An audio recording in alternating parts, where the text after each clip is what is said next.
Hello friends, this is Radha and welcome back to my channel Rama at the rate study. Friends, आज के इस video में हम science के कुछ इंपॉर्टेंट क्वेश्चंस को डिस्कस करने वाले हैं जो कि आपके सभी कॉम्पिटिटिव एग्जाम्स के लिए मोस्ट इम्पॉर्टेंट हैं। आपका ग्रुप डी का एग्ज़ाम होने वाला है और इस ग्रुप डी एग्ज़ाम के लिए साइंस का ये क्वेश्चन बहुत ही ज़्यादा इम्पॉर्टेंट है, इसलिए वीडियो को अच्छे से समझते हुए देखिएगा। चलिए शुरू करते हैं। आज का हमारा पहला क्वेश्चन है, हाइड्रोजन बम की खोज किसने की थी?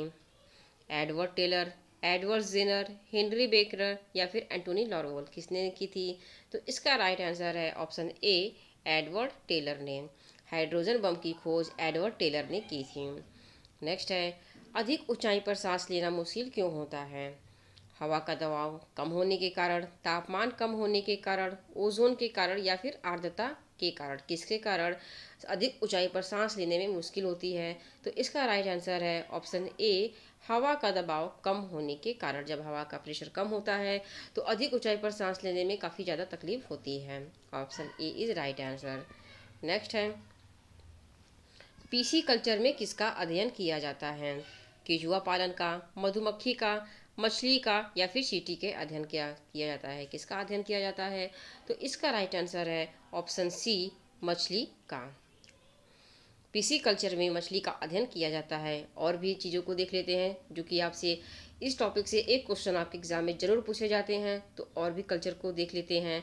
आप यहाँ पे देख सकते हैं फ्रेंड्स कि यहाँ पे मधुमक्खी पालन है और इसे मधुमक्खी पालन को एपी कल्चर कहा जाता है। क्या कहा जाता है?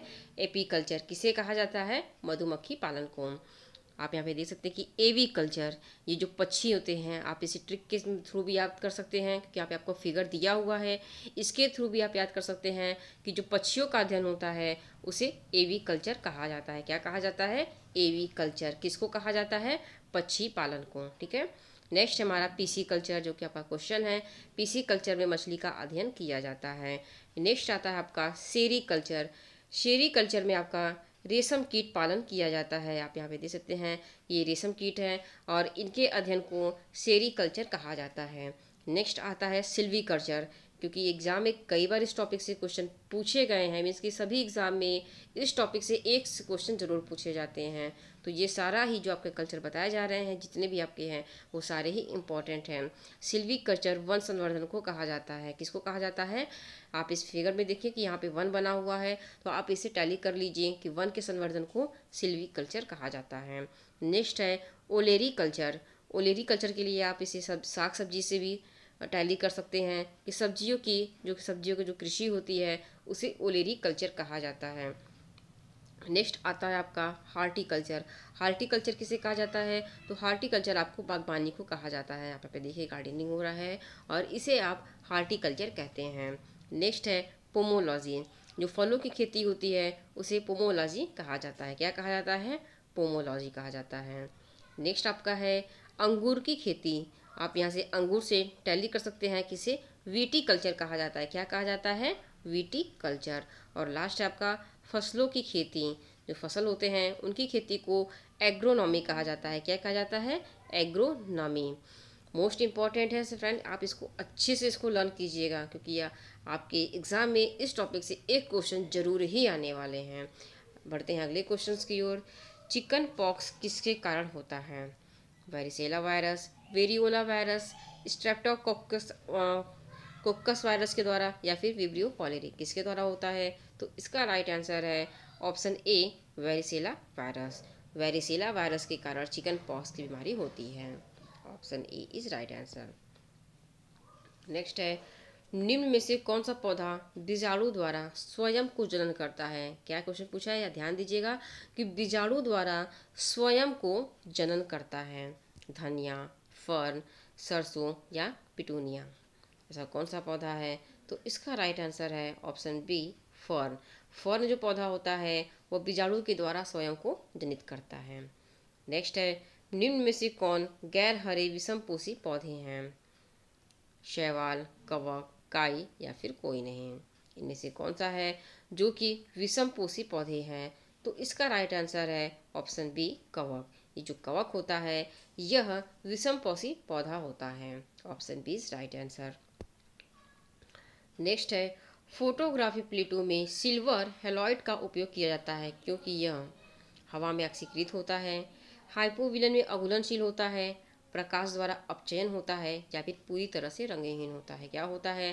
जो कि फोटोग्राफी प्लेटों में सिल्वर हैलाइड का उपयोग किया जाता है, क्या होता है? तो इसका राइट आंसर है ऑप्शन सी, प्रकाश द्वारा अपचयन। और इसी वजह से फोटोग्राफी के प्लेटों में सिल्वर हैलाइड का उपयोग किया जाता है। Option C is right answer. Next है, निम्न में से किसका उपयोग प्ररोदक या रॉकेट में ईंधन के रूप में किया जाता है? आप देखते हैं कि जो रॉकेट उड़ता है, जिसे साइंटिस्ट लोग छोड़ते हैं, उसमें ईंधन के रूप में किनका उपयोग किया जाता है? तरल हाइड्रोजन, तरल नाइट्रोजन, या फिर तरल ऑक्सीजन, तरल आर्गन, तरल नाइट्रोजन, तरल ऑक्सीजन, या फिर तरल हाइड्रोजन प्लस तरल ऑक्सीजन, किसका उपयोग किया जाता है? तो इसका राइट आंसर है ऑप्शन डी, तरल हाइड्रोजन प्लस तरल ऑक्सीजन। लिक्विड हाइड्रोजन होता है और लिक्विड, यहाँ पे आपका लिक्विड ऑक्सीजन होता है, और इसे ही ईंधन के रूप में रॉकेट वगैरह में इस्तेमाल किया जाता है।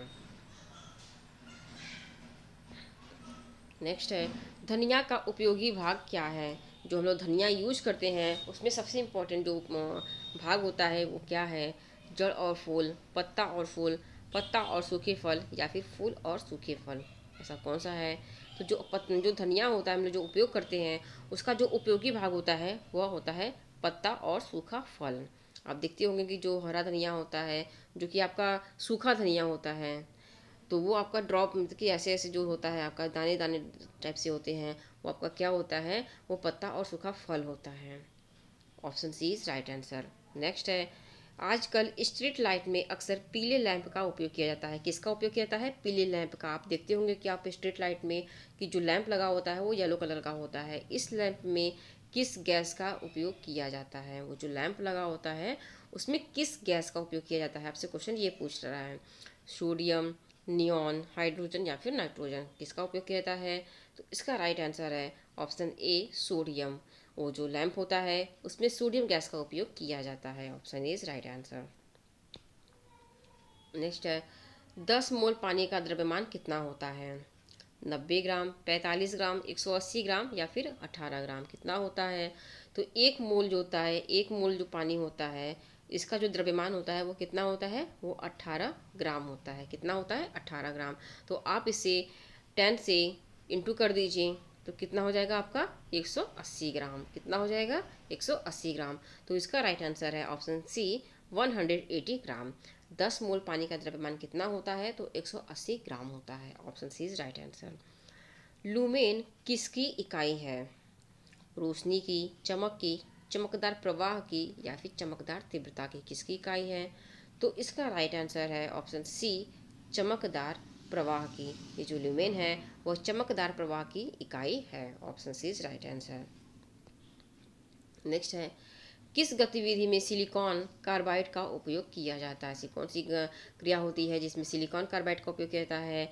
सीमेंट और कांच बनाने में उपयोग किया जाता है, या फिर तालाबों के पानी कीटाणु रहित करने के लिए, या फिर बहुत कठोर पदार्थ को काटने के लिए, या फिर मूर्तियों के लिए कास्ट बनाने के लिए, किसका उपयोग किसके लिए सिलिकॉन कार्बाइड का उपयोग किया जाता है? तो इसका राइट आंसर है ऑप्शन सी, बहुत कठोर पदार्थ को काटने के लिए किया जाता है। Option C is right answer. किसका किया जाता है? तो बहुत कठोर पदार्थ को काटने के लिए सिलिकॉन कार्बाइड का उपयोग किया जाता है। नेक्स्ट है, मलेरिया की संक्रामक अवस्था क्या है? गैमेटोसाइट, रिंग स्टेज, स्पोरोजोइट, या फिर मेरोजोइट, ऐसा कौन सी अवस्था है जो कि मलेरिया की संक्रामक अवस्था है? तो इसका राइट आंसर है ऑप्शन सी, स्पोरोजोइट। स्पोरोजोइट जो ये अवस्था है यह मलेरिया की संक्रमण की अवस्था होती है। नेक्स्ट है, एक क्रोनोमीटर किसका माप है? ये जो क्रोनोमीटर होता है वह किसका माप है? रंग विपरीत का, ध्वनि तरंग का, समय का, या फिर पानी की तरंग का, किसका माप है? तो इसका राइट आंसर है ऑप्शन सी, समय का।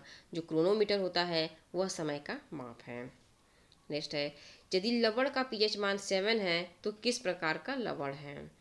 आपसे क्वेश्चन क्या पूछा है, ध्यान दीजिएगा फ्रेंड्स, कि इसमें जो पीएच वैल्यू है, किसी अगर लवण का जो पीएच वैल्यू है वो 7 है, तो वो जो है वो कंपोनेंट किस प्रकार का है? वो जो लवण है वो किस प्रकार का है?